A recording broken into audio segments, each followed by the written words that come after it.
Pues muy buenas noches, queridos amigos. Ya estamos con nuestro programa semanal del domingo. Observaréis que el que no está es nuestro director, Ariel Gutiérrez, pues porque ha tenido un compromiso y entonces, una vez más, me ha dejado aquí solo a torear. Así que, bueno, intentaremos hacerlo lo mejor posible. También intentaremos hacerlo un poquito más corto, ¿no? Para no aburrir, porque además, hombre, es decir, Ariel es una auténtica cascada de temas, entonces nos tiene aquí siempre hasta que los agotamos todos, ¿no? No es mi intención esa hoy, yo creo que podemos, dado que tenemos a un invitado que es nuevo en este canal, pues vamos a hacerlo un poco más suavecito, ¿no?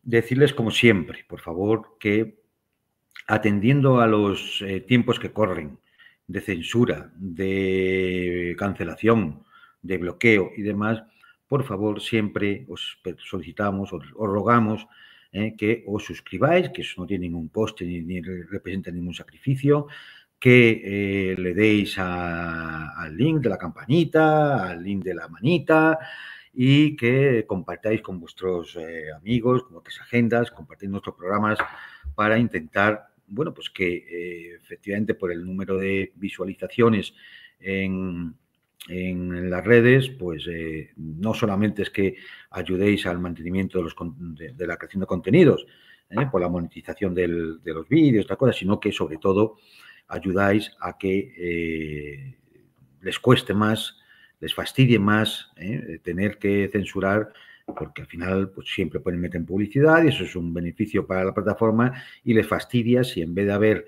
10.000 suscriptores, pues hay 100.000 o hay 200.000 o hay 300.000. Tenéis que entender por qué somos tan insistentes con este asunto, ¿no?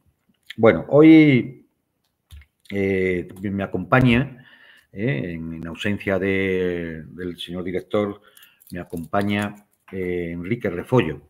Enrique Refollo es, además de secretario general del Instituto Español de Geopolítica, es doctor universitario, experto en geografía militar.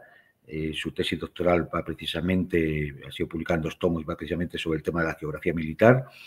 Es un analista geopolítico, tiene un canal propio que os recomiendo, creo que se llama El Espía del Telón, lo podéis buscar en YouTube, y lo recomiendo, porque también es muy interesante y yo creo que es uno más de los muchos que ya vais conociendo que a través de las redes intentamos dar una visión alternativa y crítica de los sucesos y acontecimientos que hay en nuestro mundo, ¿no? Sobre todo para intentar contrarrestar ese imperio de las mentiras que a través de los medios corporativos, televisiones, radios y prensa, que dependen de la oligarquía, que dependen de los poderosos y que por tanto van siempre a supurar ese mismo relato de la clase dominante globalista, que es el que intentamos deconstruir en cada uno de nuestros programas y los programas de todos los canales que tienen nuestros compañeros y amigos con los cuales colaboramos habitualmente. Enrique Refollo también aparece junto a nosotros en el canal español Negocios TV, y bueno, pues ya nos contará, es decir, seguramente en algún canal también en las Américas. Yo sé que en Argentina participa también de vez en cuando en algunos canales. Y nada, simplemente darle la bienvenida a Enrique. ¿Qué tal? Pues bien, agradecido de estar aquí. No es la primera vez, pero sí es la primera vez en mucho tiempo. Eso también es verdad, que a principio de este año sí que había estado por aquí con Ariel y bueno, es todo un honor volver aquí. Bueno, que no esté Ariel, qué pena, pero bueno, estás tú, Huracán Aguilar. Esto de que se va a hablar poco no te lo crees ni tú, pero ni se lo cree nadie en la audiencia, pero Hay que intentarlo, hay que intentarlo. hay que intentarlo. Vale, que sean 2 horas en vez de 3. Vale. No, vamos a intentar que sea 1 hora y media como mucho. Venga, vale. Es que, Vale, a la hora y media ya es nos ponemos en domingo, modo hombre, conclusión. claro, es domingo, que si no... Vale, vale. Y te preguntaba que tú, efectivamente, también participas en otros canales, es decir, sobre Sí, todo en las Américas. Yo sé que en Argentina has participado en algún mm, canal, es decir, también... sí, también bueno, Hispan TV bastante, en México, En en Rusia Today. sí, en Sputnik, en diferentes medios y a veces, eh, hasta en France 24 me llaman, Ya, imagínate. a mí también. Sí, Creo que cuando no encuentran a nadie. Sí, sí, a mí también me tienen Sí. contento lo de Plan 24 además. Necesitamos a alguien que ponga un poco de diferencia en todo esto, si no es al final dar el parte de más de lo mismo todo el tiempo y nadie los va a ver. Bueno, yo quería comenzar, hombre, a ver, esta semana fundamentalmente ha habido dos eventos, además de los habituales temas que nos tienen pendientes, ¿no? Como son la guerra en el este de Europa y como es el asunto de Oriente Medio. Entre otros muchos, podríamos hablar también de la situación de Estado fallido que se vive en España, ¿no? Donde tras la catástrofe, el desastre natural ocurrido en la región de Valencia y provincias adyacentes. Pero bueno, como es política nacional española exclusivamente, yo creo que seguramente a nuestros espectadores que viven aquí en la península ibérica posiblemente les pueda interesar más, ¿no? Pero debemos también ser respetuosos con los demás y no ocupar nuestro tiempo exclusivamente con temas que nos afectan simplemente a unos pocos, ¿no? Es decir, un canal Ariel emite desde Buenos Aires, por lo tanto nos debemos un poco a toda la audiencia, ¿no? En toda América. Así decía que los dos eventos que esta semana un poco han focalizado, uno ha sido, lógicamente, la victoria de Donald Trump en las elecciones norteamericanas. Ya en el programa anterior con Ariel, pues habíamos hecho una cierta perspectiva, no nos hemos equivocado, al final, a pesar de toda la incertidumbre que podía haber, pues ha ganado Donald Trump.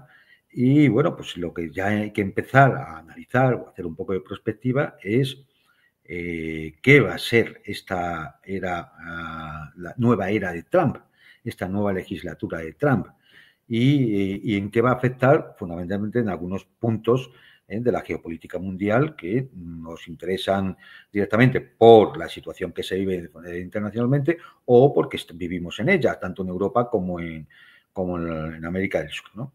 Entonces, bueno, pues yo simplemente, por comenzar un poco, aunque pueda ser repetitivo, pero creo que nos tiene que ayudar de alguna forma a entender qué puede ser esta nueva etapa de Trump y sobre todo por cómo ha llegado ahí, ¿no? Es evidente, y alguna vez también nos hemos comentado, que algo pasaba, sobre todo entre los poderes oligárquicos, para que un tipo como Jeff Bezos, que es el dueño de Washington Post, le dijera al periódico: no vaya usted a solicitar el voto por nadie. Como llevaba 30 años apoyando a los demócratas, era tanto como decirle: no apoye usted a Harris. Claro que desde la ciénaga, desde el estado profundo, el pantano, si nos diga esto, es que algo tenían que saber. Eso es evidente. Como también era evidente que en las apuestas, todo este tipo de empresitas que hacen apuestas, pues se llegó a alcanzar una cifra de 3.500 millones de dólares y un 60 y tantos % era para decir que apostaban por Trump. Lo cual, cuando la gente se apuesta su dinero, también indica que algo debían notar, como para apostar previamente al caballo ganador de Donald Trump. También había otros estudios hechos con inteligencia artificial de algunas universidades americanas que daban la victoria a Donald Trump, e incluso New York Times, también con un algoritmo de este tipo, desde el primer momento que cerraron los colegios electorales y comenzó el recuento, empezó a dar mayor probabilidad de victoria a Donald Trump, probabilidad que fue subiendo a lo largo de la noche. Y el resultado al final, pues efectivamente, no, a pesar de intentos de fraude en algún sitio, a pesar de haber trufado un montón de encuestas, a pesar de que todos los artistas de Hollywood, es decir, esa banda de ricachones que viven a costa de entretenernos con su monserga, pues, y todos muy cargados de millones, apostaban por Harris. De hecho, el Partido Demócrata se ha convertido en el partido del gran capital, se ha convertido en el partido de la oligarquía. Y mira, sobre eso simplemente un dato, ¿no? Trump ha ganado entre los votantes que tienen unos ingresos por debajo de $50.000. Y Harris ha ganado entre los votantes que tienen unos ingresos medios anuales de más de $100.000. Es decir, las clases altas y medias altas de estadounidenses han votado por el Partido Demócrata, han votado por Harris, mientras que las clases menos pudientes, la clase trabajadora, ha votado por Donald Trump. Y claro, esto, es decir, puede parecer en un momento determinado extraño, ¿no? Y estos son un poco, es decir, teniendo en cuenta estas cosas, pues uno que tiene que empezar a analizar, ¿no? Mirad, algunos datos más. Trump ha ganado muchos votos en nichos de votantes que tradicionalmente eran del Partido Demócrata, por ejemplo, entre los hispanos y entre los afroamericanos. Trump ha aumentado mucho sus votos entre un sector que representa el 14% del electorado, que son los jóvenes. Eso también nos tiene que indicar algo. O, por ejemplo, entre el electorado no universitario, es decir, cuando decimos un elector no universitario, es que es un desempleado o es un trabajador. Está claro. Es decir, los estudiantes universitarios que van a las carísimas universidades norteamericanas, pues han votado por Harris y precisamente los jóvenes de la clase obrera o desempleados y demás han votado por Trump. Esto en su mayoría, es decir, hay de todo, ¿no? Pero digo porcentualmente. Y también Trump ha sacado muchos votos de otro sector que representa el 33% de los votantes, que son los independientes, los que no están adscritos ni a demócratas ni a republicanos. Es decir, los que han visto que en un momento determinado que debían ir a votar y que además ese voto iba a ser por Donald Trump, ¿no? Entonces, esto es un poco el panorama, ¿no? Con el que han acabado estas elecciones, en las cuales además los republicanos han ganado el Senado, con toda seguridad van a mantener también la mayoría en el Congreso. Trump no solamente es que haya ganado por 300 y pico electores para la presidencia, sino que además también ha ganado el voto popular. Y bueno, pues es decir, aquí una primera visión sobre todo esto que estamos comentando, Enrique, pues sería interés. Sí, la cuestión fundamental es qué va a pasar con el tema del Estado profundo de Estados Unidos, es decir, todo ese conjunto de diplomacia, burocracia, grandes empresas que hacen de puertas giratorias con Washington, con la Casa Blanca, empresas del ámbito militar industrial, del complejo financiero global, de minería, gente que está ahí para defender sus intereses y que al final hace puerta giratoria, es decir, que van entrando y saliendo de la Casa Blanca hacia esas grandes empresas y viceversa, que es lo que ha pasado muy destacadamente, especialmente en este periodo con Biden. Gente que, claro, luego, ¿por qué se defendían todas estas guerras? ¿Por qué lo de abrir frentes? Porque había alguien que le estaba interesando.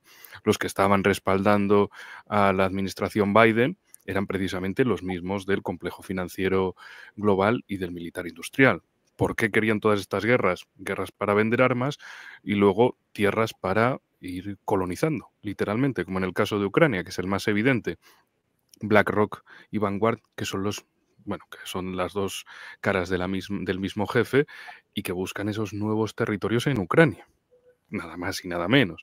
Lo cual, bueno, en los 90, y tú lo recordarás mejor, precisamente en Yugoslavia hicieron lo mismo. Buscar una guerra, buscar la destrucción. Cuantos más se maten, mejor, precisamente para quedarse con más territorio. Se trocea el país. Claro. Sí, efectivamente, un país débil, un país conquistable, fácil de atrapar y así sucesivamente luego metiéndose con otros más países que, bueno, incluso con las ampliaciones, estaba viendo justo ahora, ampliaciones en una base militar rumana cerca de la costa del Mar Negro. ¿Por qué se está ampliando eso? Bueno, porque alguien está esperando más operaciones en el Mar Negro. ¿Y quién puede ser? ¿Un país europeo? No, Estados Unidos. Porque lo que buscan es básicamente que los países europeos acaben destruidos económica y militarmente y sea Estados Unidos quien tenga su mercado constante en Europa. Es decir, que ahora somos su patio trasero, básicamente. Es un patio trasero de la forma más evidente e histriónica posible. Y aquí también viene un elemento fundamental de estos 4 últimos años con Biden. Y es precisamente esa demostración de subnormalidad evidente. Y perdón por la palabra, pero es que no puede ser de otra manera. Es decir, quieren seguir siendo la primera potencia mundial, pero tienen a un tipo que es un muñeco y la segunda al mando es muñeco 2, más tonta todavía. Entonces, ¿qué clase de imagen de liderazgo le van a dar al mundo? Pero si el que está al mando está claro que ese no está al mando, que no está en sus cabales, que no tiene, que en su momento, eso sí, cuando estaba en los cabales, por ejemplo en los 90, quería bombardear, arrasar Serbia. Eso quedó muy claro. O sea, que no sé si es mejor que esté en sus cabales o que no esté, porque es guerra o guerra. En fin, tampoco se nota mucho la diferencia, quizá. Por otro lado, ya cuando ese debate con Trump en junio pasado, quedó claro que, bueno, este tipo, con este no vais a ganar las elecciones. Y pensaron, bueno, vamos a poner a una mujer, Kamala, que parece que no está muy quemada. Bueno, en realidad ya es que estaba quemadísima, pero no se habían dado cuenta. Y dijeron, bueno, podemos decir que es mujer, que es negra, que es india, que es inmigrante, pero es estadounidense. O sea, podemos intentar decir que es de todo. Es como el niño del entierro, el muerto de... Perdón, sí, para El los muerto en el demócratas entierro, así. niño en el No, bautizo, no, sí. sí, pero para Kamala es así, es el niño del entierro, el párroco del bautizo, bueno, y en una boda pues es todo, es está al banquete, se mete en todas partes. Pero la cuestión es, si tienes malos candidatos, y es evidente que los tienes, búscate a alguien bueno.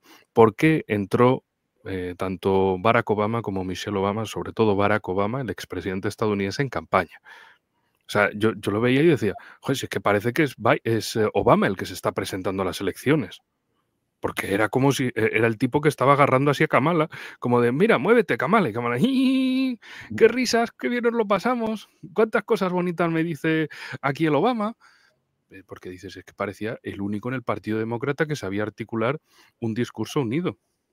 O sea, que dices, Pues mira, ¿qué es esto? Espera, el tema del liderazgo, claro, es muy importante porque Trump, otra cosa no, pero liderazgo se le nota.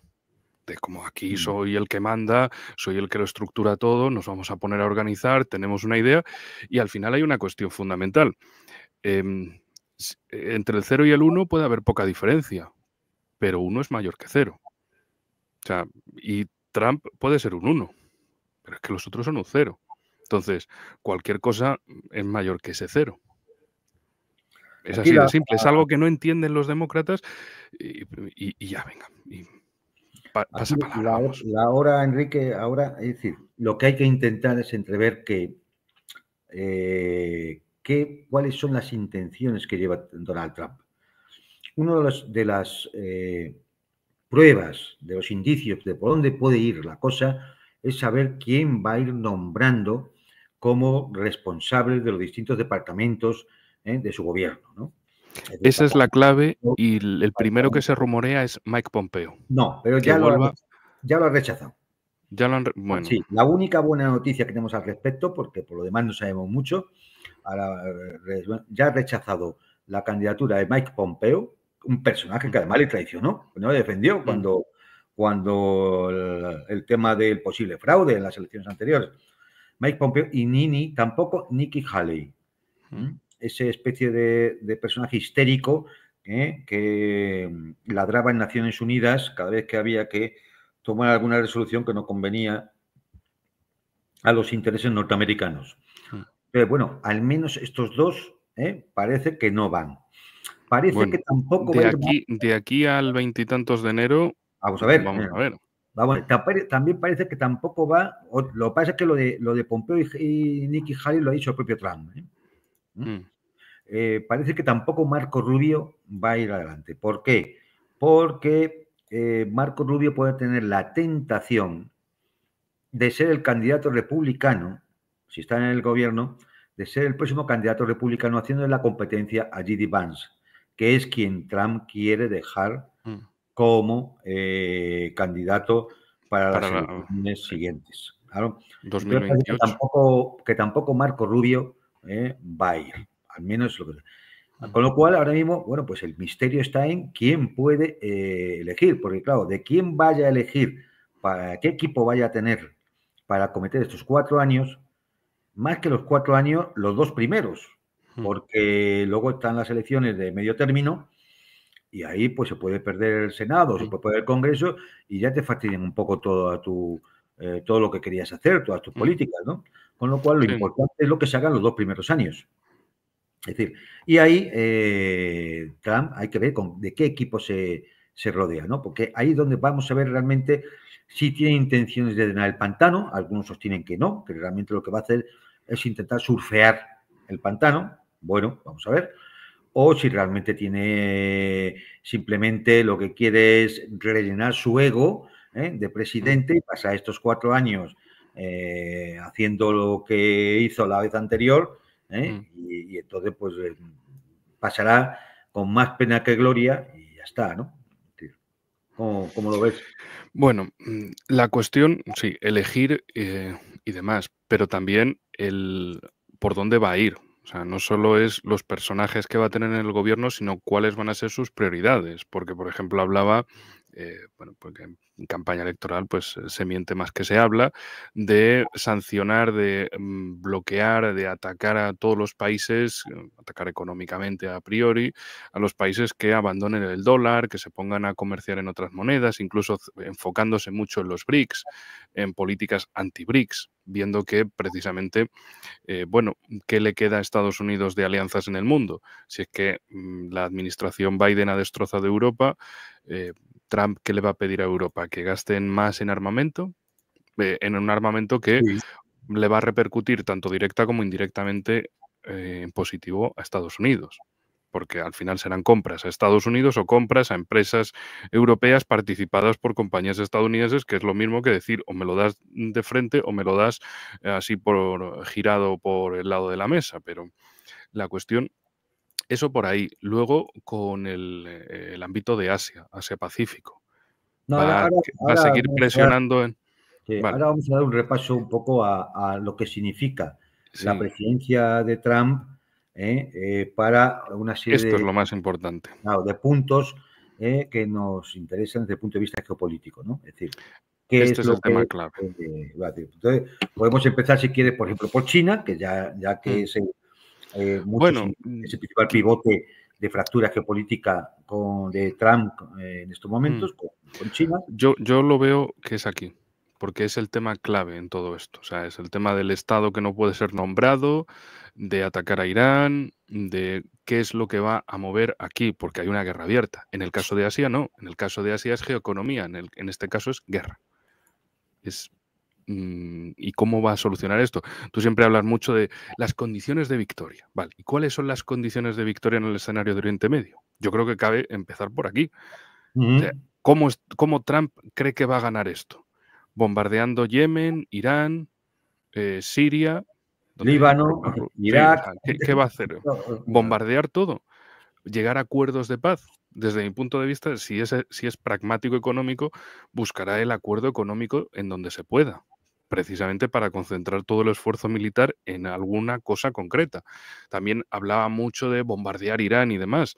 También meses atrás, desde la administración Biden y de otros republicanos, senadores y congresistas, hablaban de bombardear Irán, cuando Irán había respondido a esos ataques israelíes, tanto en abril como en octubre. Pero desde Estados Unidos no hubo ni siquiera un amago de intento de atacar Irán, porque Irán no está sola. Ellos siguen comentándole a su parroquia como que es toda la coalición de la comunidad internacional de Estados Unidos, el tío Sam, los buenos y demás contra Irán. Pero es que no es solo Irán. Entonces, sí, vamos a ver muchas cosas de estas, como en su mandato, echar sobradas, soltar locuras sobre la mesa para ponerlas, para poner digamos, su lado de la negociación muy alto y luego a ver que el otro esté, a ver a qué punto medio llegamos, ¿no? El típico caso de negociación, ¿no? Cada uno con condiciones muy altas y luego ir reduciendo hasta llegar a un punto común. Pero es que aquí, ¿cuáles son las condiciones de victoria? Es decir, a estos tíos de aquí, ¿cómo los va a convencer Trump? Ya sabemos que Trump es muy pro-israelí, porque fue en su gobierno quien dijo lo del cambio de la embajada de Tel Aviv a Jerusalén. El cambio Hombre, de la embajada ahí, significa el reconocimiento de capitalidad. Enrique, Entonces, te interrumpo un segundo. dale, Ahí dale. también hay una buena noticia. Jared Kushner, que es el yerno de Donald Trump, un sionista empedernido, judío, con pasaporte israelí, ya no va tampoco a ir a la Casa Blanca. Se comentaba estos días que Trump había puesto una fecha tope a Netanyahu para que finalizara sus operaciones militares, que es justamente el día de la toma de posesión de su presidencia, el 20 de enero. Es decir, lo que pasa es que aquí uno duda mucho de que Netanyahu haga caso a nadie ya, dado su estado de delirio mental, ¿no? Pero bueno, eso ya sería otra cuestión. Y no delirio mental. Sí, Podemos acabo, achacar que sí. acabo, Enrique. Y por Sí, otro sí, lado, perdón. sí hacer una indicación de cómo estos días también nos han estado mintiendo descaradamente cuando nos decían que era inminente un ataque de Irán a Israel, que iba a producirse a lo largo del fin de semana antes de las elecciones, que iba a producirse incluso la misma noche de las elecciones. Bueno, ya hemos visto que no había nada de tal cosa. Es decir, era, bueno, pues las típicas mentiras que toda la gusanera mediática occidental va sacando permanentemente para establecer una serie de estados de tensión en el que la gente se focaliza en determinadas cosas y así, pues bueno, pues vamos desviando la atención de otras que seguramente son más importantes o que al menos es donde están ocurriendo realmente los acontecimientos que deben ser analizados y no un supuesto ataque iraní que nadie tenía constancia ni datos contrastables de que se fuera a producir. Que la cuestión, sí, más allá de que pueda estar loco o no loco, tampoco me parece que es centrar ahí el tema. Es una cuestión más prosaica, más de negocios, más de dinerito. Las acusaciones que tenía Netanyahu antes de aquel 7 de octubre de 2023, que ya era gordo, que ya tenía mucha oposición interna. Todas las preguntas que no tenían respuesta ahora de lo que pasó el 7 de octubre, ya tú sabes. Y ya creo que el público lo sabe, de tanto sistema de seguridad y justo todo falla en el mismo momento, en el mismo lugar para permitir que suceda algo que hasta Egipto le había avisado a Israel de que tenían informes de que eso iba a suceder. Bueno, en fin. El tema de si doctrina Aníbal contra los mismos israelíes aquel 7 de octubre. ¿Qué pasa con los rehenes? Y luego, por otro lado, el norte. O sea, se han pasado, por un lado, en el sur, la imagen del Estado de Israel es la peor de toda su historia, poca la historia, pero es la peor de todas, y del pueblo J en general, como criminales al más alto nivel, los más despiadados del mundo, y por otro lado, el tema del norte. Que esto no es solo un frente en el sur, es el frente en el norte. Es todos los cientos de miles de israelíes que no están en estos territorios, que han huido. O sea, porque ya han visto, uy, atacan con cohetes, tal, me voy. Entonces, también es la Corte Internacional de Justicia. ¿Qué va a pasar con eso? Porque es al final un tiro en el pie. Tanto Gallant como Netanyahu tienen orden de detención. ¿Se van a cumplir? ¿No se van a cumplir? ¿Se les va a llevar ahí? ¿No se les va a llevar ahí?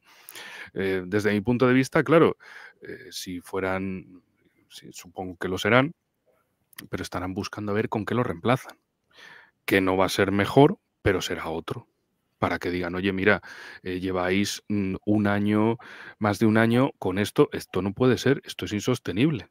Esto es un gasto de dinero y hay que focalizarse en un enemigo principal, como todo. Y ahí es el tema China. Ahora vamos a China. Sí, claro. Entonces, la cuestión aquí es, ¿cómo haces que Netanyahu, un tipo que estaba ya casi perseguido por la justicia antes de ese 7 de octubre? Las preguntas inconclusas del 7 de octubre. ¿Quién ordenó o no ordenó atacar a israelíes en medio del ataque con Hamas? O si fue un accidente, si no fue un accidente. Sería reconocer o que son criminales o que son inútiles. O sea, malas elecciones. Y que al final, entonces, si alguien dio la orden, ¿quién dio la orden? ¿Netanyahu? Yoav Gallant, alguien tendrá que llevarse la culpa. ¿O cómo van a terminar esto? ¿Cómo le van a decir al público israelí que esto ha terminado de una forma en que todos queden tranquilos? Luego, la Corte Internacional de Justicia, claro, si de repente dicen, bueno, pues después de todo lo que hemos visto, de todos los crímenes, ahora decimos que retiramos las órdenes de detención. Entonces, ¿para qué la Corte Internacional de Justicia? No, ya Para sabes. decirlo, para que tú veas el crimen, todo el mundo sepa el crimen, esté todo el caso abierto y que acaben diciendo, mira, venga, vamos a quitar a Netanyahu y la condición es, quitamos a Netanyahu de aquí, hacemos un arreglo Estados Unidos-Israel, lo quitamos, pero quitáis eso también. Y entonces las órdenes de detención en el futuro, o otras, por ejemplo, a Putin, la que le pusieron, por un caso que no tenía nada, vamos, no era ni cercana, ni remotamente similar al motivo por el que ordenaron la detención de Netanyahu y Galán, que por otro lado, no solo era contra estos dos israelíes, era también contra los líderes de Hamas. O sea, era la Corte Internacional de Justicia diciendo, te doy a estos, quiero a estos dos aquí. O sea, de los de un lado y de los del otro. Entonces, ¿le van a quitar las órdenes de detención a los de un lado pero no los de al otro? ¿Cómo se va a quedar el resto de temas? Es decir, es una serie de cosas que ya sabemos que a Estados Unidos y su orden mundial basada en reglas no le importa, que ellos son de, bueno, ya la gente se dejará de acordar, pero la gente resulta que no es solo de aquí o de aquí, es que resulta que esto es toda la gente que hay en el mundo y resulta que mucha gente se va a acordar de eso. Porque cada vez que haya algún problema, igual que casos en Europa como la separación de Kosovo ha marcado, ha sido un punto de inflexión geopolítica, esto también lo es. Son crímenes en abierto, masivamente, que ya al final es un histrionismo de, no, es que a ver si los terroristas se están ocultando aquí, ¿eh? Aquí en las zonas de separación entre las fuerzas de la FINUL también se están escondiendo terroristas. A ver si va a haber terroristas en la base española, fíjate, o en la irlandesa, o en la indonesia y demás. Es decir, llegar a acabar con su legitimidad en el mundo entero, de que al final dices, estos más que locos es que son criminales. O sea, los criminales estos de las películas, pero gobernando y buscando el qué. Y por otro lado, también condiciones de victoria. Alto el fuego, reconocimiento del Estado de Palestina, porque si reconocen el Estado de Palestina, eso significa reconocer unas fronteras. ¿Bien? O sea, está ahí, todo es claro. Pero reconocer qué fronteras. Dice, en algunas tribunas se dice las fronteras del 67. Vale, pongamos que son estas que tenemos aquí. Pero, ¿y todas las colonias judías sionistas en Cisjordania qué? Las tendrían que retirar. Las de frontera del 67, Sí, todas esas colonias están dentro de Cisjordania, que ya. está fuera de las fronteras del 67. ¿Y tú te crees que lo van a hacer? Pues Yo es lo que veo muy complicado, sí, pero sin entonces el uso de la conflicto no fuerza. tendrás. Ya, pero entonces el Claro, conflicto no tendrá solución. claro, es que esto va a dar. Y luego, claro, la franja de Gaza. ¿Y qué va a pasar con ello? ¿Quién va a pagar la reconstrucción? Porque habrá que reconstruirlo. ¿O qué dirán? Es decir, eh, es una serie de cosas muy importantes para ver cómo esto se va a arreglar o simplemente Trump va de, venga, a un alto el fuego, vamos a intentar dejar la situación así, que vuelvan a sus cuarteles y tal, y ya está. Que desde mi punto de vista es lo más probable que busque un arreglo para decir los acuerdos de Abraham II, hemos arreglado, hemos pacificado, está todo bien y vamos a hacer como que no ha pasado nada en todo este tiempo. Pero es que no ha sido una guerra sin más, es que ha sido un genocidio en abierto. Han sido unas declaraciones por la parte israelí y acciones que eso no se va a olvidar por el lado árabe o musulmán o de otros países que no sean ni árabes ni musulmanes, pero confraternicen con la causa palestina. O por lo menos, aunque no les guste ya directamente ni los palestinos ni árabes, digan, no, es que ustedes están haciendo un genocidio en abierto. Es que esto no puede ser. En definitiva, la situación en el intermedio va a ser complicada también para Trump. Va a ser muy complicada. Sí. Vamos entonces al otro tema. Es decir, el que sí que ha obsesionado siempre a ese sector del Partido Republicano, que es China. Y ahí sí que tenemos la posibilidad de un conflicto de mayor envergadura o de a lo mejor que Trump se avenga a un tipo de pacto económico en el cual todos pueden salir ganando, ¿no? Sería ese Claro, caso. ahí, por ejemplo, hasta Trump declaraba, bueno, pues que produzcan en Estados Unidos. Si les vamos a comprar igual, pues que produzcan aquí. Es decir, siempre he comentado, hay países con una larga historia que tienen momentos de auge y caída. y de nuevo, auge, caída, auge, caída, auge, caída. China, imaginaros cuántas dinastías ha tenido en su historia. Imperio milenario. Llegan unos, quitan a otros, quítate tú que me pongo yo, quítate tú que me pongo yo. Luego cae el imperio, la República de China, cae la República de China, ahora República Popular de China, etcétera. Es decir, han tenido épocas distintas, a veces arriba, a veces abajo. Pero Estados Unidos solo ha tenido una línea, de menos a más. No sabe lo que es la caída y el renacimiento para un nuevo auge. Entonces, claro, Trump está en ese momento de, oye, Estados Unidos no es lo que era, está decayendo, entonces su misión es la de ser precisamente ese elemento de renacimiento para Estados Unidos. ¿Será capaz de entender eso en un contexto estadounidense? Podría ser, pero sería el primero en hacerlo. Es decir, en la historia de Estados Unidos, y es que antes de Estados Unidos no existía ninguna entidad similar. Todas las tribus indias de la zona no tienen nada que ver con Estados Unidos, de ninguna forma.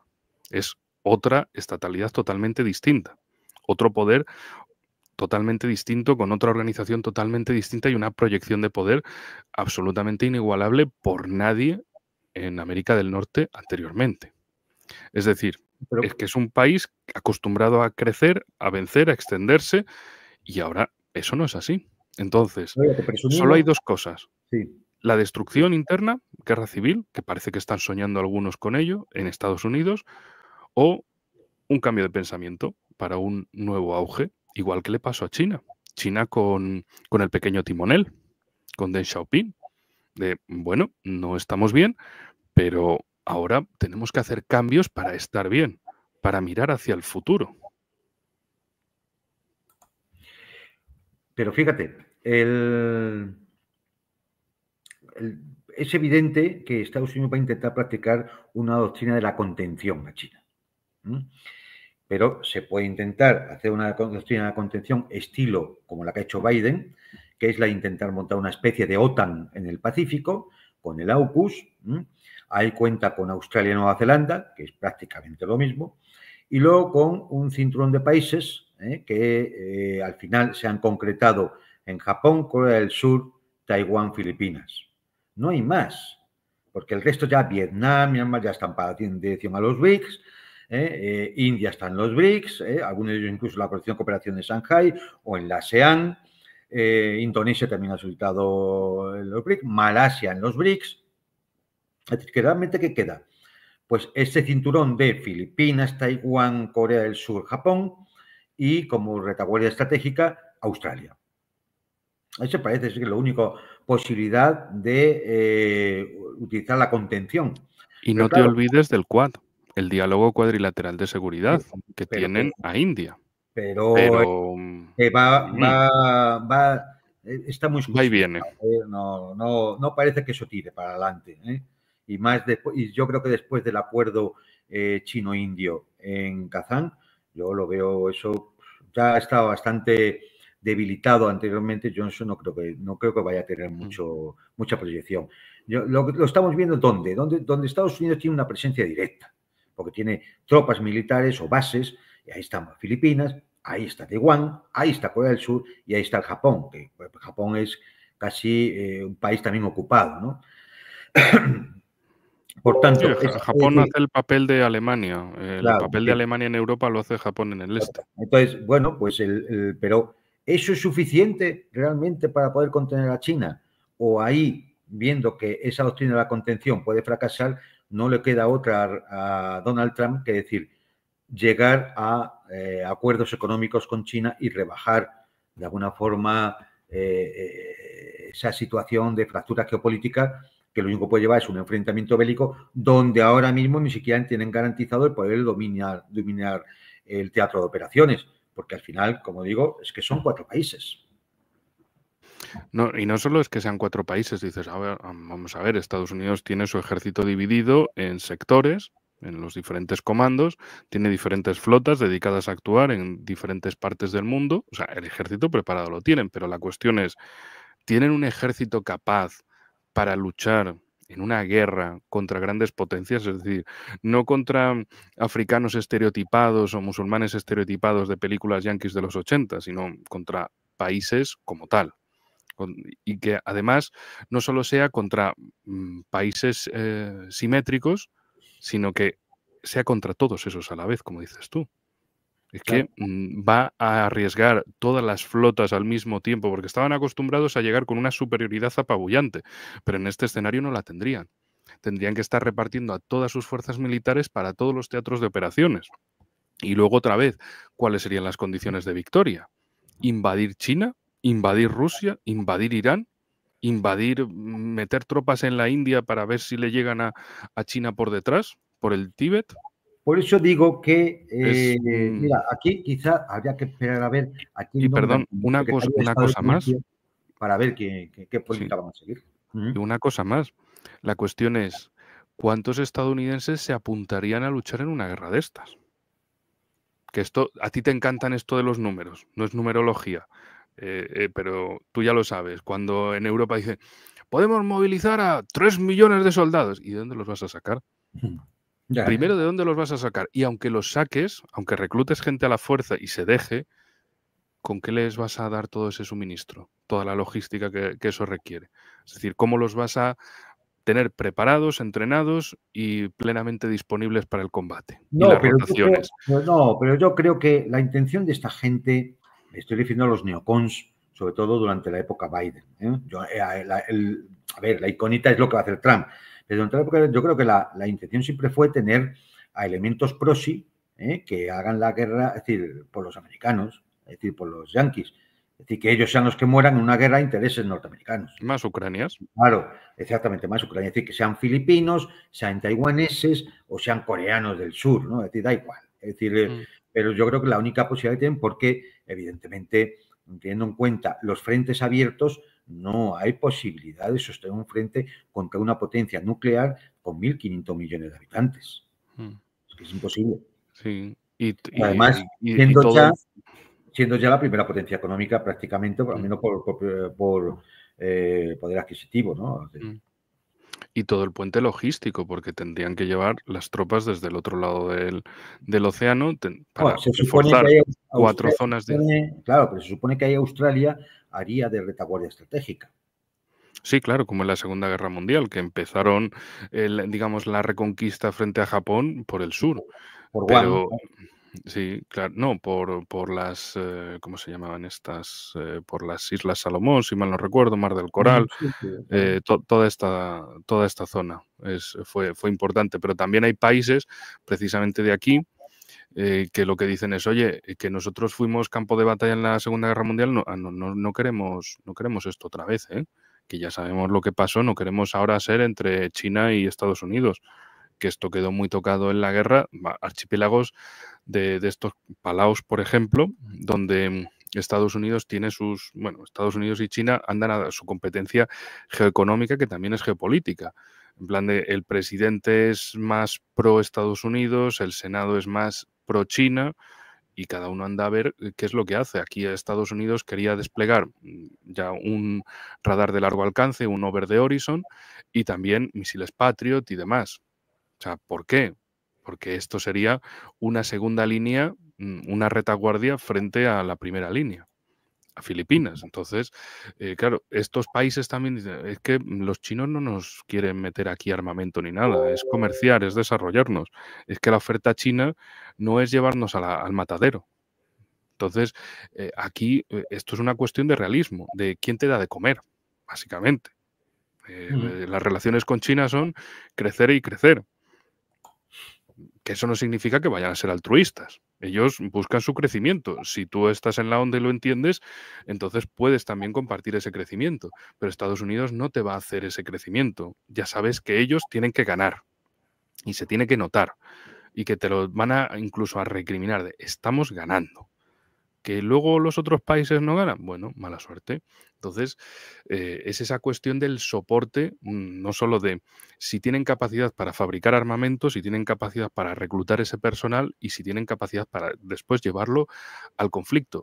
Y también, como habíais hablado bueno, como aquí en el canal de Ariel, y como hemos hablado tantas veces desde febrero del 22, que una cosa es el escenario militar, pero es uno de los escenarios. Hay otra serie de escenarios, geoeconómicos principalmente. Es decir, si hay dos hegemonías globales, China y Estados Unidos, y hay una situación de conflicto entre ellos, es decir, punto de inflexión, y como tanto te encanta decir de Clausewitz, cuando la situación se polariza en cierto punto, o estás con unos o estás con otros, no hay otra opción. Entonces, si llega ese punto concreto de estás con China o estás con Estados Unidos, ¿qué país va a salir elegido por la mayoría de países del mundo? ¿El país con el que son el principal socio comercial o Estados Unidos? Es que es el principal tocahuevos del mundo. Es que Hombre, a ver, también es pensar ahí. es evidente que con China se puede producir aquello de la trampa de Tucídides, ¿no? Es decir, el famoso asunto de la guerra del Peloponeso, ¿no? Cuando una potencia emergente empieza a desafiar la hegemonía de la potencia dominante, bueno, pues lo más probable es que se acabe en un conflicto bélico, ¿no? Comentábamos en su día como el politólogo norteamericano Ashley, que había hecho un estudio sobre 16 casos desde 1500, en el cual una potencia emergente desafió a la potencia dominante. De los 16, 13 acabaron en guerra y los otros 3 fueron falsos, porque uno fue entre Estados Unidos e Inglaterra, que eso no podía ser nunca una guerra, el otro fue durante la Guerra Fría, que lógicamente con la destrucción mutua asegurada no se podía dar una guerra nuclear, y luego un conflicto dentro de la Unión Europea, que eso era un chiste. Es decir, con lo cual prácticamente todos los casos reales acabaron en guerra, ¿no? Entonces, este es el peligro de la situación en el Asia-Pacífico, ¿no? Que se pueda caer en la trampa de Tucídides y que, como bien citas de Clausewitz, se ponga en marcha la ley de ascensión a los extremos, en el cual llega un momento en que la única salida que se ve a la situación sea el conflicto bélico. Lo que pasa es que yo creo que a medida que el tiempo avanza, la posibilidad que tiene el hegemón, es decir, Estados Unidos en este caso, de poder confrontar a China y tener la seguridad de vencer, esa probabilidad va disminuyendo. Es que la seguridad de vencer no la tienen. Si no, ya lo hubieran hecho, claro. Ellos enseguida se han metido donde decían, esto lo ganamos fijo. Y bueno, ya bastante mal les salió las aventuras de Afganistán e Irak. Entonces, no solo, y volvemos a lo mismo, no solo fue la cuestión del despliegue militar, de al final qué condiciones de victoria. En Afganistán, ¿cuál era la victoria? ¿Poner un gobierno títere? Pues ese gobierno desapareció porque no tenía legitimidad, no tenía arraigo territorial y acabó. También me resulta gracioso cómo es la historia, ¿no? Y cómo son los segundos capítulos. Cuando se reía, no, es que ves, la Unión Soviética, jaja, se perdió ahí en Afganistán. Bueno, sí, perdió, se retiraron después de 10 años de guerra, también por el lado de Estados Unidos de la Operación Ciclón, de llevar ahí a todos los yihadistas para provocar precisamente la intervención soviética y que fuera un avispero sin condiciones de victoria para la Unión Soviética y que tuvieran que retirarse. Pero es que aún así el gobierno que dejaron duró 3 años. El gobierno estadounidense no duró ni 3 días. O sea, se fue a Estados Unidos y se estaban yendo los del gobierno estadounidense. Entonces, ¿qué capacidad tienen también de aportar algo a otros países? En el caso de Irak, en el caso de Irak, dejémoslo ahí, por no irnos a Libia o Siria, destrozan los países con esas intervenciones, los ocupan militarmente y además también andan buscando a ver cómo dividen a la población, cómo crean nuevas fronteras, cómo crean divisiones y enfrentamientos, que dices, bueno, para a lo mejor un estadounidense de la Universidad de Chicago, pues es jugar a ser Dios en geopolítica y de aquí cambio las cosas que sea, pero a esa gente, pues como que no le gusta nada. A sus países vecinos y correligionarios tampoco les gusta nada. A otros países que vean aquello tampoco les gusta nada.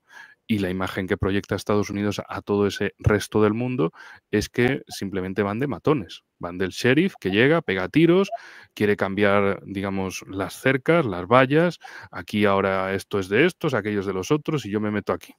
Y empiezo a sacarle recursos naturales a estos países. Es decir, ¿qué clase de cosa te ofrece Estados Unidos?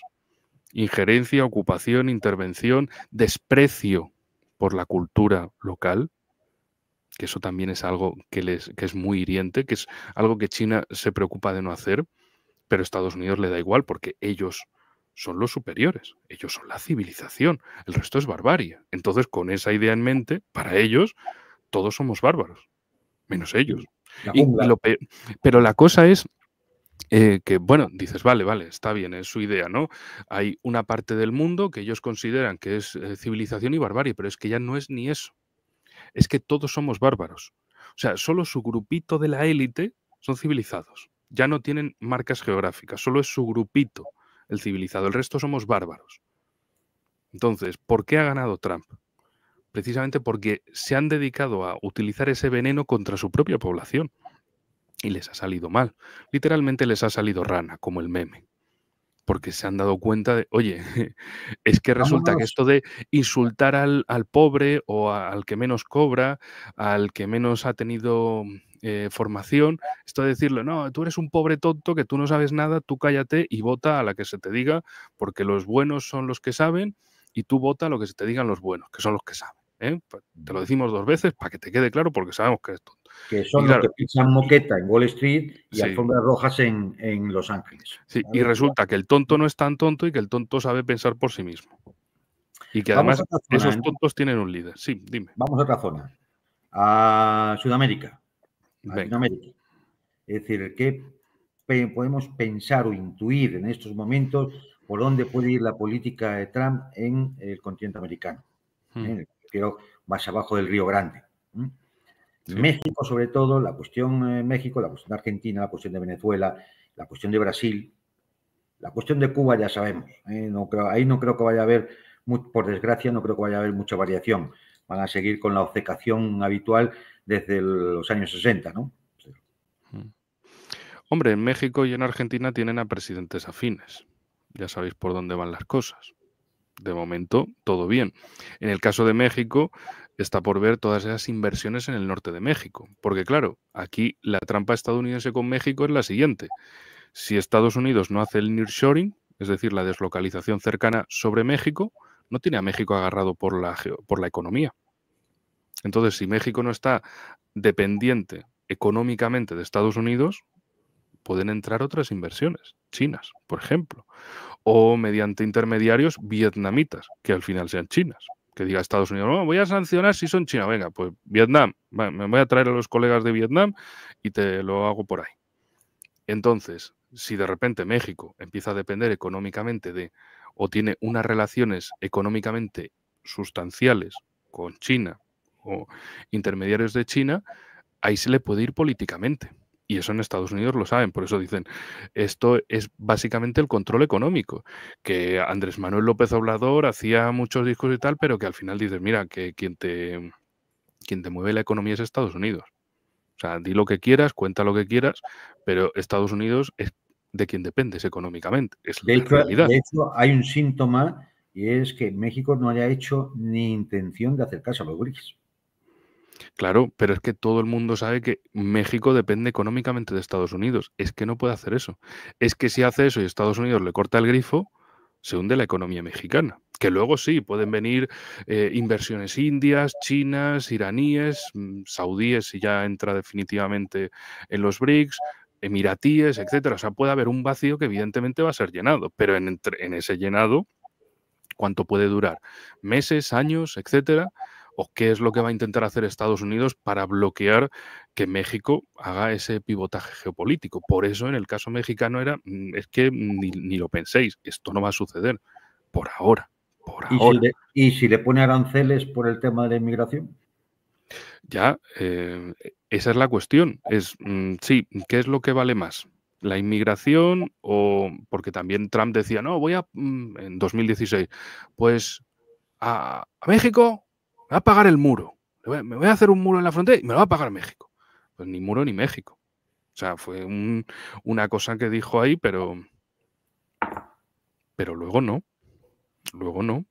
Entonces, con estos temas, ¿qué es lo más importante? El enganche geoeconómico, las grandes empresas, que son los que le dan dinerito al que está en Washington figurando de presidente. Que por cierto, por ahí en el panel, en los comentarios ponían, ¿y para qué nos dejan votar si son tan malos? Bueno, es que tienen que fingir que hay democracia. Es que si cortaran el voto, si volvieran al voto censitario, ¿qué progresismo es este? Volver al siglo XIX. Lo que buscan son precisamente convencer a la gente, votar y que digan, veis, tenemos legitimidad democrática para hacer lo que nos dé la gana. Hasta, en fin. Oye, Luego un comentario de Mm. cuestión de orden. Es decir, que Sí. algunos en el chat nos dicen que no aparece el nombre, por ejemplo, de Venezuela en el mapa. A ver, Pero pero el es mapa por es el que es de pan. Google, ¿no? Sí, Es no, Google pero Maps, claro. sí, pero es porque justo estaba aquí y Bueno, justo no aparecía. Que nadie se alarme, por favor, tranquilo. es lo Que que sale en Google simplemente es, Maps. claro, o Y sea, los que otros son de posibilidad de Google Maps, sí, efectivamente. sí, sí. No, Bien, ya solo faltaría que hicieran otro, desaparecer. O que otro la punto. llamaran, o que le pusieran aquí país sin gobierno o algo así, o país sin gobierno reconocido. Claro, Eso pero ya. ya que lo hemos citado, bueno, pues ahí está el tema de Venezuela. Sabes que, Mm, es decir, es un punto en el cual hubo sus más y sus menos en la época de Trump y de mm, Obama y de Biden. Es decir, mm, Venezuela, pues ese es otro punto de estos mm, de fricción, claramente geopolítica. Hay que recordar que Venezuela dispone de las mayores reservas de petróleo del mundo. Que también tiene otro tipo de otras muchas cantidades de materiales, de minerales y riquezas naturales, también hay oro, es decir, y por mm, tanto, más de una vez el Comando Sur ha amenazado a Venezuela, más de una vez ese Ministerio de las Colonias, que es la Organización de ujú, Estados Americanos, ha amenazado a Venezuela, y aquí, más allá de cualquier crítica que se le puede hacer a Maduro por su forma de gobernar o por sus decisiones internas, lo que nosotros intentamos ver es la importancia geopolítica que tiene Venezuela y lo que representa ahora mismo el hecho de Donald Trump allí. Y al igual que mm, Brasil. mm.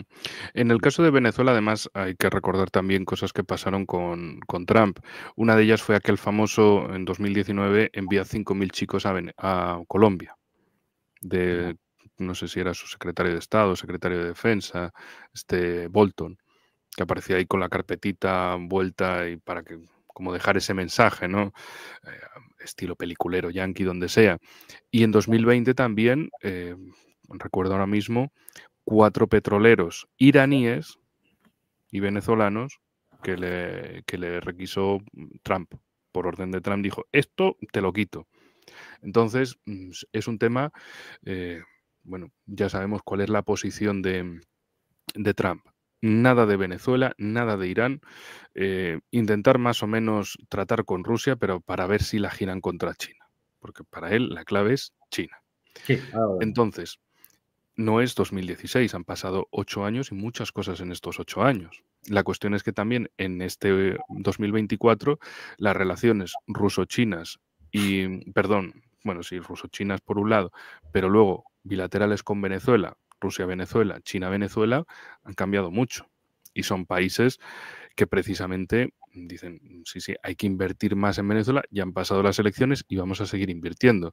No en el marco BRICS, bueno, no pasa nada, ya sabemos las cosas que tiene Lula desde Brasil con Maduro en Caracas, vale, pero vamos a seguir por otro lado porque también está Bolivia y Cuba, También están Bolivia y Cuba. que, y que las relaciones ruso-nicaragüenses van a continuar, aunque no Y, sean el marco BRICS, pero van a seguir siendo bilaterales. y tenían Y que estar también, Nicaragua y Venezuela, salvo que pues, la cuestión es que Lula hayan dado, tenido una posición que a día de hoy para mí sigue siendo incomprensible, salvo que piense muy mal.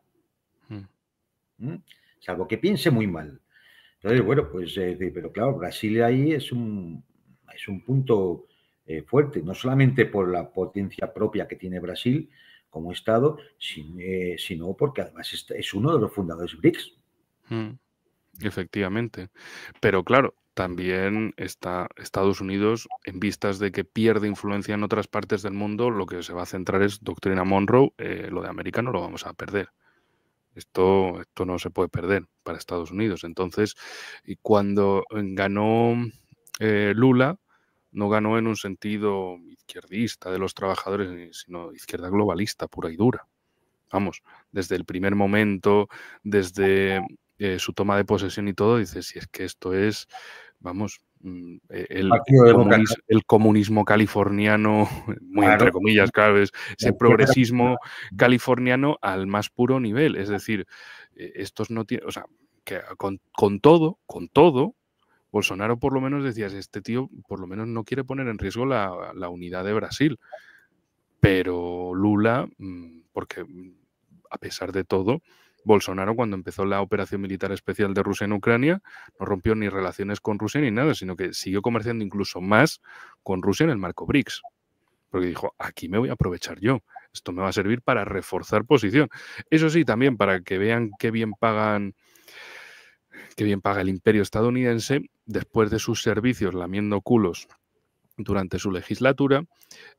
Bueno, perdió esas elecciones, se va con toda su familia a Orlando y demás, y todavía el gobierno estadounidense amenazaba con devolverlo a Brasil para ver si lo juzgaban y lo encarcelaban por lo del asalto aquel en Brasilia en enero del 2023. Entonces dices, es que ¿cómo te paga Estados Unidos? Después de haberles estado haciendo el fiel servicio, te refugias en su país y todavía dicen, bueno, pues a ver si te retornamos y te encarcelan en el tuyo. Bueno, sí, eso aviso para Zelensky también. es una lección que parece que cuesta trabajo aprender, ¿no? Es decir, y bueno, pues el otro punto significativo, sobre todo porque ya ha ido rápidamente, va a ir rápidamente a Washington a verse con Trump, es Milei, ¿no? Lo de Milei, yo de verdad, decir, lo siento por los argentinos, aunque en España no estamos mejor, nadie se piense otra cosa.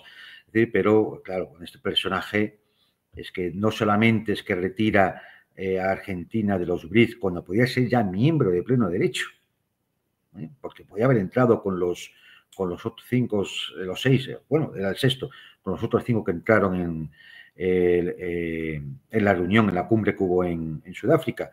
¿No? Es que además, bueno, pues manda el oro a Londres y pide todo prestado al Fondo Monetario Internacional y se va a someter a la política norteamericana, además de apoyar el genocidio en Gaza. Es que no se pierde una el señor Milei.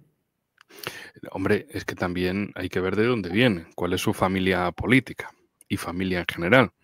Es decir, su orientación no es Argentina.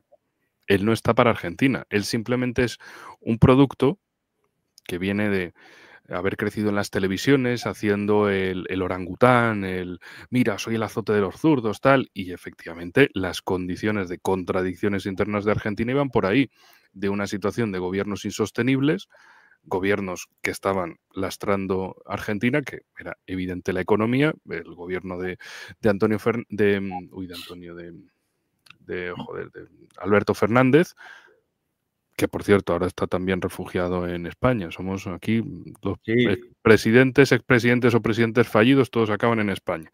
Bueno, en fin. Aquí está Peña España, sol y playa. Nieto, Sí, toda la oposición venezolana, ¿no? sí, sí. Claro, espera, esto.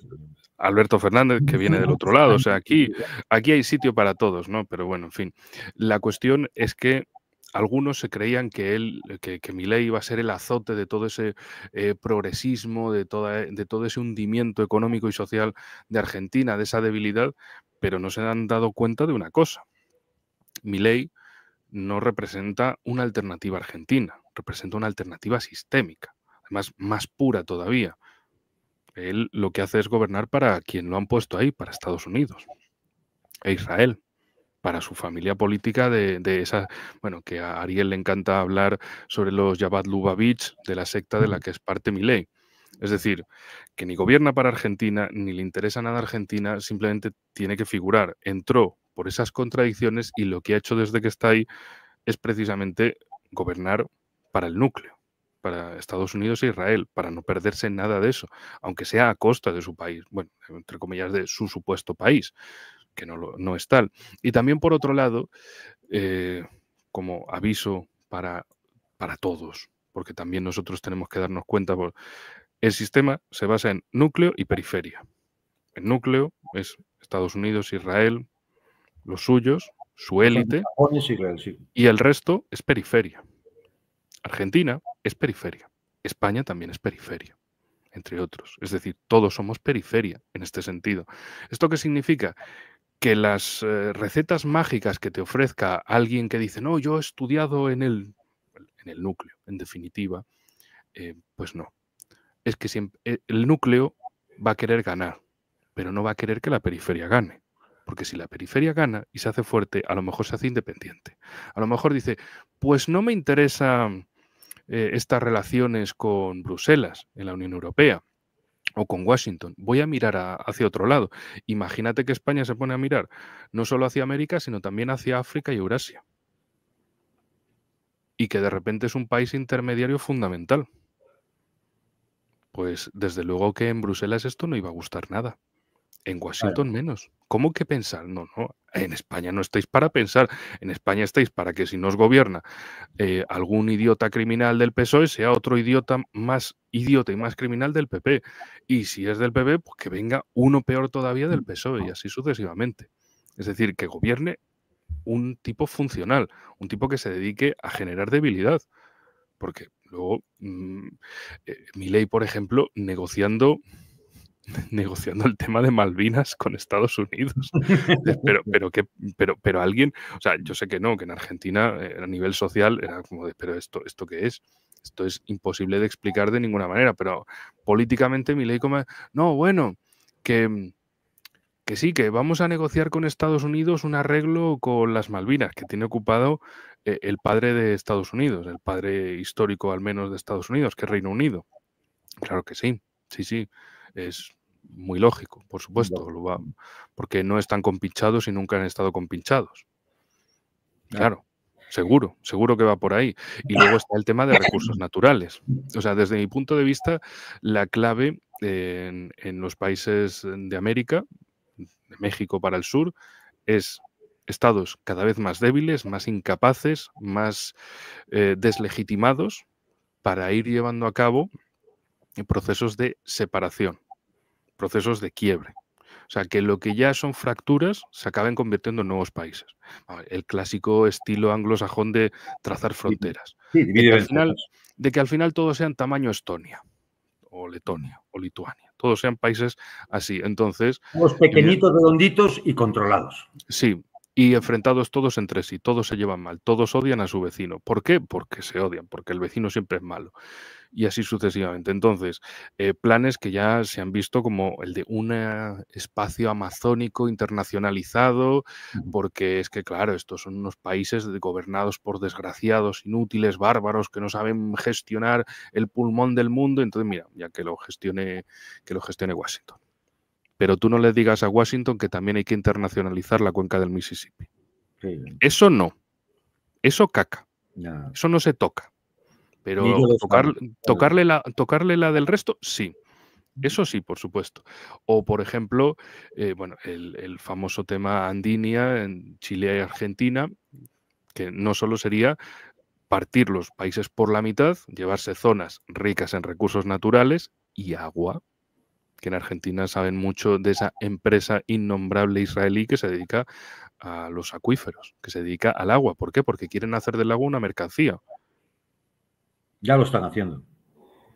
Pero global, como si fuera el oro, el petróleo, el gas, el uranio, el agua, y que dicen, si es que aquí no vive nadie, le metemos un hachazo geopolítico y le metemos luego el sablazo geoeconómico, es decir, partir a estos dos países por la mitad, dejar un estado tapón, y esto significa que lo que queda en el sur es inviable, porque no hay continuidad territorial y no hay una gran cantidad de población. La densidad de población está precisamente del corte para arriba.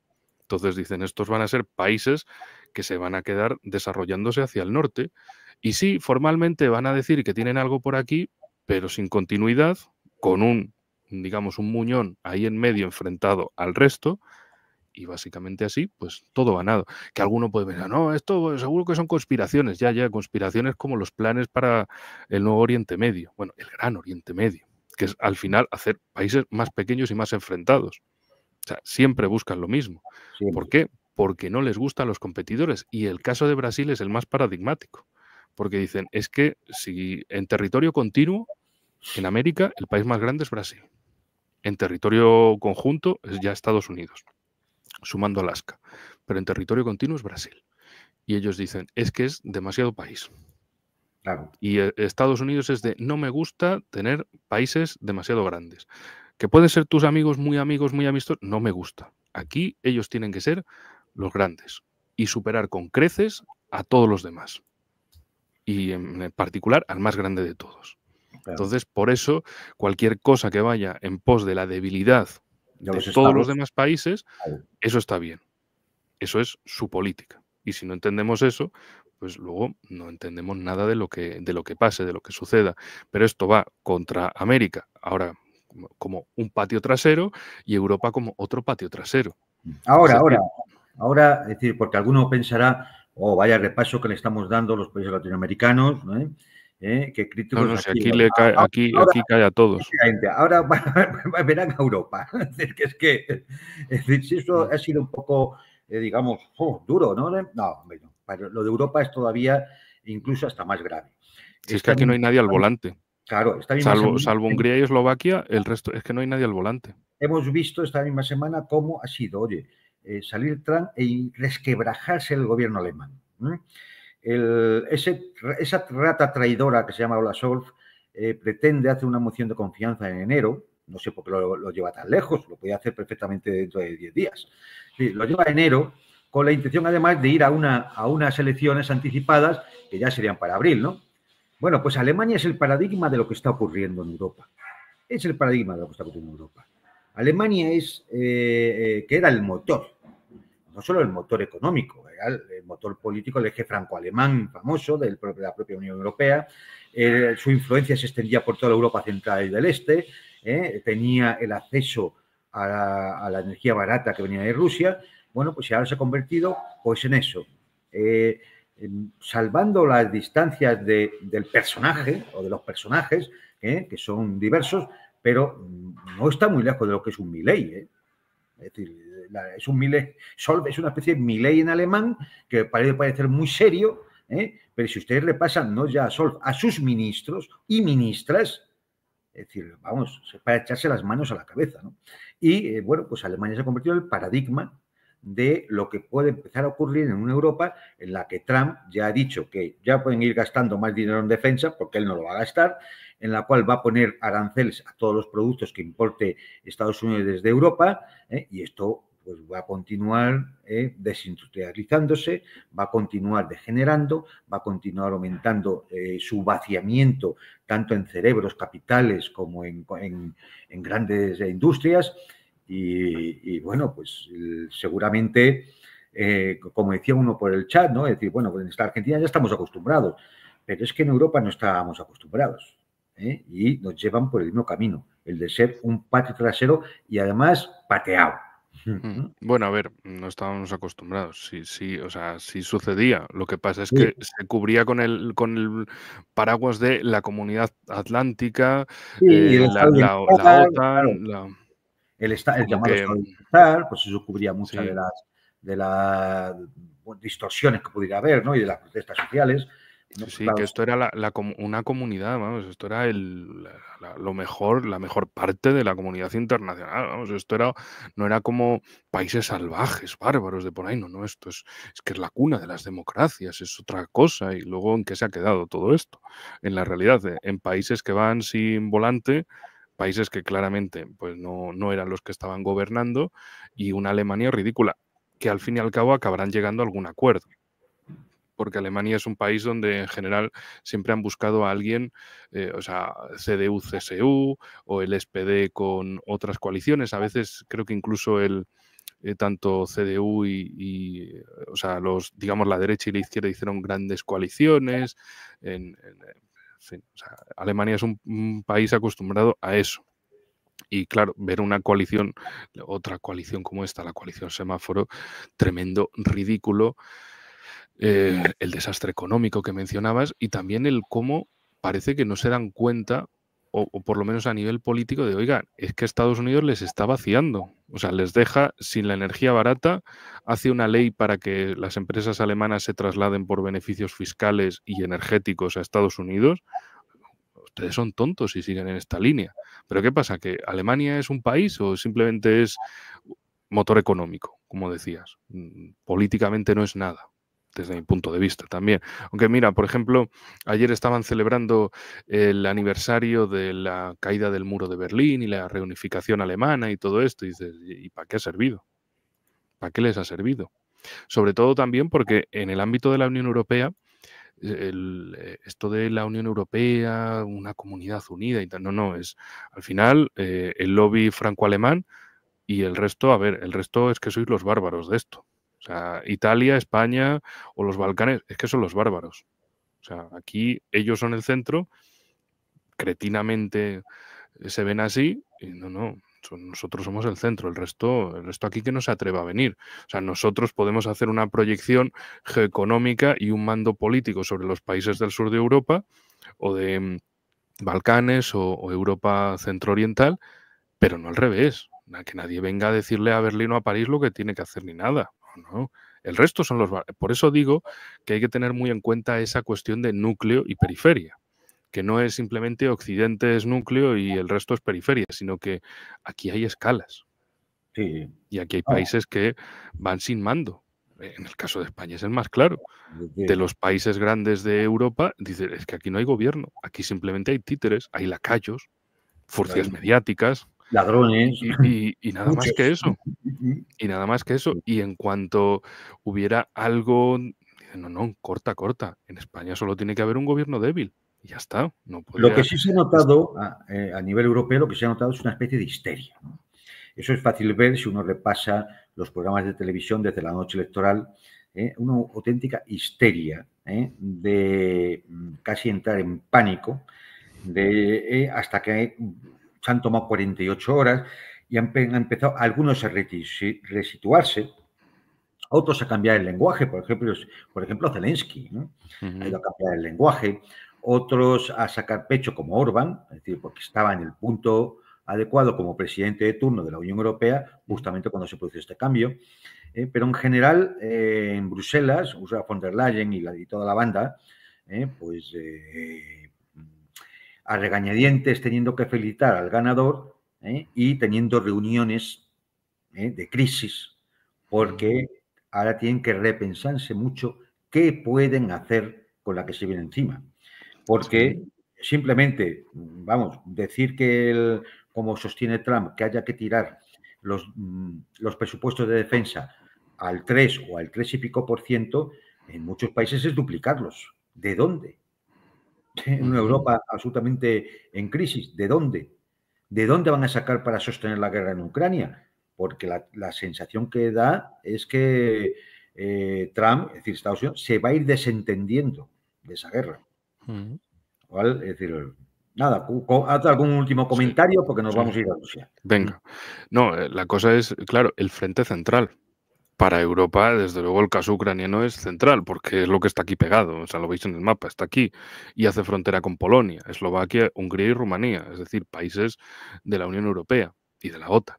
Es decir, es un tema del que no pueden escapar. Para Estados Unidos, pues ya veis, esto está por ahí, en otra parte. Ven el caso de Oriente Medio como algo principal, políticamente sobre todo, por ese apoyo de Trump al sionismo, y luego la clave del asunto es China. China como el gran problema geoeconómico del mundo e incluso también de cómo va a ir ese orden mundial. Porque si China le quita todos los recursos de poder a Estados Unidos, al final, ¿qué le queda? Pero bueno, en fin, que volviendo al tema de Europa, Hungría es el país que está en el mejor punto ahora mismo, porque claro, Víctor Orbán hizo su apuesta con Trump y ahora es de pasar de el marginado de Europa a ser el que Trump le puede decir, tú estabas ahí cuando todos te estaban atacando y has resistido. Y como un aprecio, ¿no? De, oye, Hungría ha estado ahí conmigo, algo habrá que hacer, algo habrá que apoyarles. Porque Hungría también lo que le sucede es algo muy simple. Por un lado hay germanos y por el otro hay eslavos, pero no hay húngaros más que en Hungría. Es decir, no hay un país adicional de húngaros. En su política ellos tienen que buscar cualquier punto del que agarrarse, como si es la Organización de Estados Túrquicos. que están ahí. Pues dicen, Mm. bueno, como los húngaros eran los magiares que vinieron de Asia Central, venga, pues ahí vamos, donde los turcos, porque necesitan engancharse a cualquier cosa. Y en este caso han hecho con esa búsqueda de apoyos, hicieron una mirada de, va a ganar Trump, hay que estar con Trump, esto nos va a venir bien, pragmáticos. Pero el resto en pánico absoluto, que quieren gastar. ¿De dónde van a gastar? Es decir, Alemania, ¿cuál va a ser la campaña electoral de los semáforos izquierdistas? ¿Que van a ganar, que van a subir los impuestos para gastar más en defensa porque viene una guerra o tal? Y luego, ¿cómo eso se lo van a vender a su público de política social? ¿Que ahora es política social comprar armamento? ¿O Ya, van a ya. hacer un superdrama tremendo de los rusos, nos van a invadir ahora mismo y tal? Y, Va a salir de la y por eso... educación, de la sanidad, Mm, de las inversiones, de las infraestructuras. ¿De dónde va a salir el dinero? De sí. nosotros. Joder. Claro. O qué van a decirle, oye, Banco Central Europeo, empieza a imprimir dinero. Y a corto plazo, bien, pero luego va a ser inflación. Es Mm. decir, luego el dinero va a valer menos. ¿O qué van a hacer? Venga, vamos a hacer préstamos. O sea, al final es endeudamiento que alguien lo tendrá que pagar, ¿no? Que no van a ser ellos, va a ser la gente. Más impuestos. O sea, el esquema de fraude está ahí. Y sobre todo la proyección de esto no va a salir bien. Y sobre todo, ¿qué le va a ofrecer Europa al mundo? Que estaba viendo por ahí algunos comentarios sobre Europa, África y demás. Es que, claro, Rusia ya sabemos lo que puede ofrecerle a otros países, China también, Estados Unidos, y, sobre todo con México ya lo hemos visto, por la cuenta que le trae, para tener a México agarrado ahí. Pero Europa, ¿qué le va a ofrecer al resto del mundo? Es decir, no solo a su propia gente, que ya vemos que no es más que desgracias, pero es que a nivel internacional es que no se dan cuenta de que su oferta es un completo desastre para el resto del mundo. O sea, África, por ejemplo, lloran, creo que querías que entremos en África, ¿no? Podemos ir haciendo una transición. No, ya simplemente un breve comentario. A ver, es decir, podríamos entretenernos mucho con otros muchos puntos muy interesantes. Por ejemplo, Turquía, ¿no? La cita Mm, todos los estados túrquicos, ¿no? África también, es decir, y el Ártico, es decir, mm. es decir, hay más puntos geopolíticos, ¿no? Pero nos tendríamos demasiado. Yo Bueno, creo que el tema africano ahora mismo, solo hay que ver que hay 40 ministros en una cumbre en Moscú. mm, Yo creo que, es decir, si vemos el nivel de inversiones chino, si vemos el nivel de influencia rusa en África, yo creo que ahora mismo Trump debe ser su quinta o séptima última prioridad porque tiene otros frentes abiertos que le son mucho más, vamos, mucho más importantes y sobre todo que requieren una atención más inmediata. mm, Con lo cual yo creo que de momento África, si realmente África quien la está perdiendo es Europa, si lo has dicho tú. mm. Es Europa quien ya no. Es Eso, que claro, al hay una final es una forma. cosa de ofrecer. ¿Qué puedes Claro, ofrecer? claro, ¿Un dolor de cabeza, una patada en los huevos? Pues son ofertas malas, claro. así de simple. Otros países que te ofrecen desarrollo, tanto a nivel económico como a nivel de seguridad, estabilidad, no se meten en tu política interna, no se meten en lo que piensas, en la religión, en nada, en tu gobierno, no se dedican a meterte ONGs, medios de comunicación, cosas ahí para cambiarte el pensamiento. El problema en África, como en India, Pakistán, y demás, es que ahí donde los imperialistas no controlan, buscan la geopolítica del caos, es decir, desestabilizar, para que otros no se puedan aprovechar de eso. Mm, Ese es el peligro. Peligro que puede haber en África, en el Sahel, incluso en el norte de África, peligro que puede haber en Pakistán, India y demás. Es decir, ese es el peligro. Incluso en el Cáucaso, si me apuras, ¿no? Es decir, de buscar, si no lo voy a controlar, busco desestabilizar para que no lo controle otro. ¿Mm? mm, Entonces, es decir, ese es el gran peligro. En fin, sí. yo creo que vamos a dedicarle unos minutos al segundo evento que he visto esta semana y que, por supuesto, ha tenido mucho menos eco, ¿no?, que la selección norteamericana, pero que yo creo que merece una mención porque ya no estamos hablando de declaraciones políticas, de medidas económicas, de despliegues militares, estamos hablando de ideas. Se celebraba esta semana el 21 Foro Internacional de Debates del Club Aldai en Moscú. y el presidente Vladimir Putin ofreció un discurso, luego ofreció también una mesa redonda, ¿no? donde respondió a preguntas durante más de 2 horas y pico, yo creo, ¿no? Pero el discurso, que lo hemos publicado esta noche, yo creo que es interesante. Yo solo voy a leer un párrafo y así comentamos un poco el alcance que tiene, ¿vale? Dice el presidente Putin: en cierto sentido, se aproxima el momento de la verdad. El viejo orden mundial está desapareciendo de manera irrevocable. Podría decirse que ya ha desaparecido. Y está teniendo lugar una seria lucha de partes irreconciliables por la formación de un nuevo orden mundial. Son irreconciliables, en primer lugar, porque ni siquiera es una lucha por el poder o por influencia geopolítica.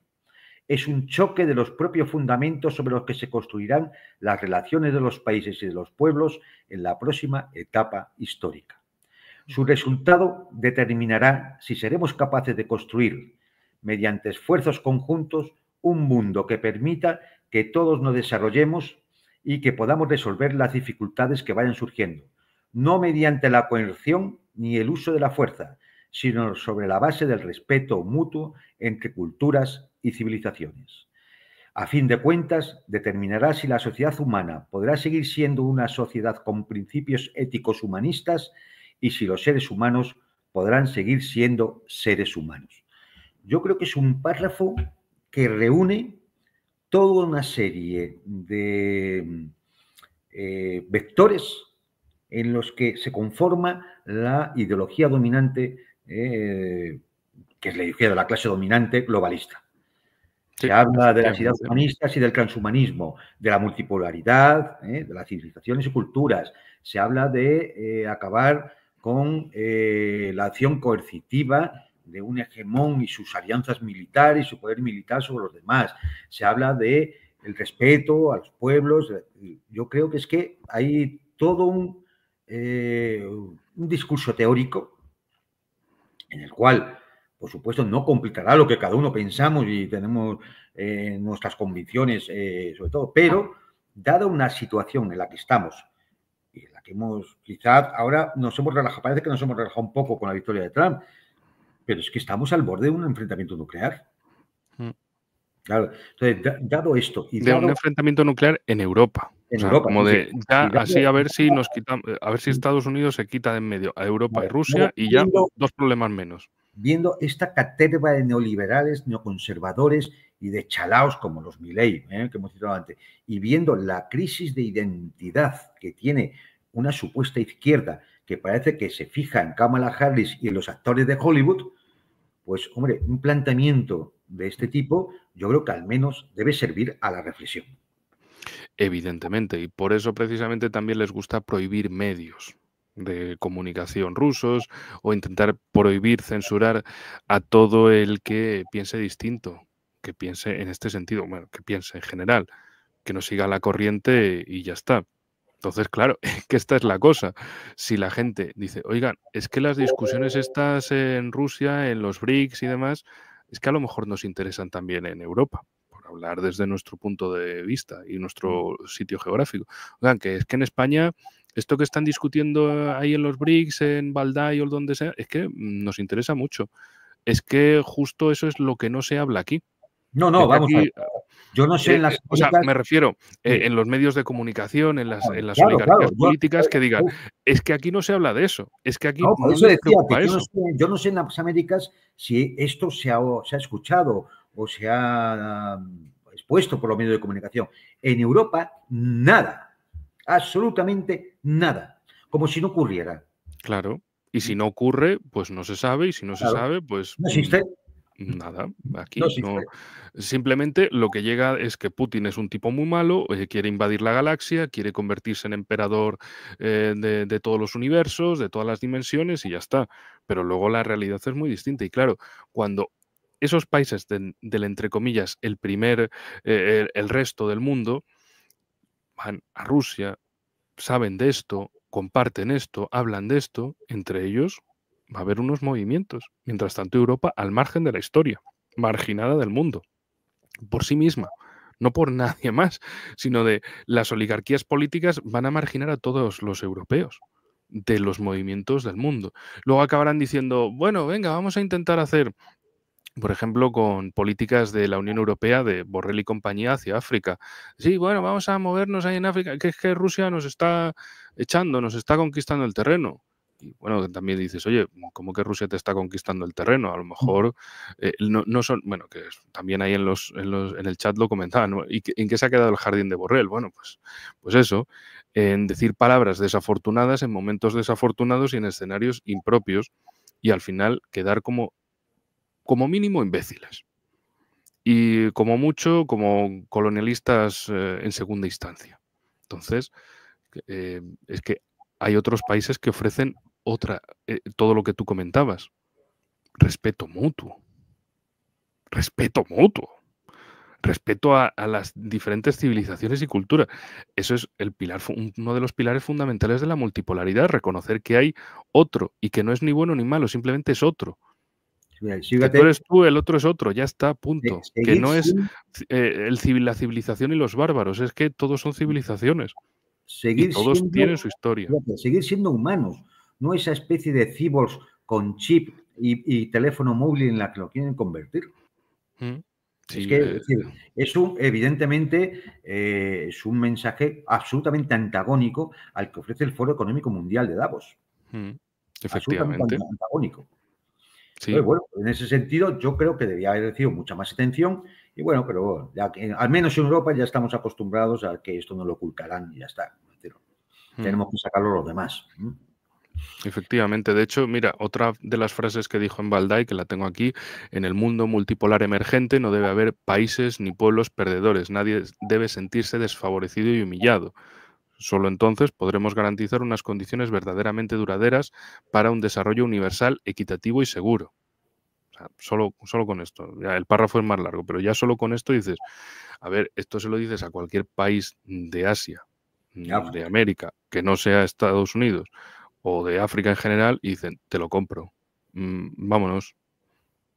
Claro. Me gusta tu idea. Bueno, Vamos por ahí. ya hasta los europeos lo compramos. Sí, sí. Poco a poco, hombre, países sí, como Hungría y Eslovaquia, pues tienen esos gobiernos.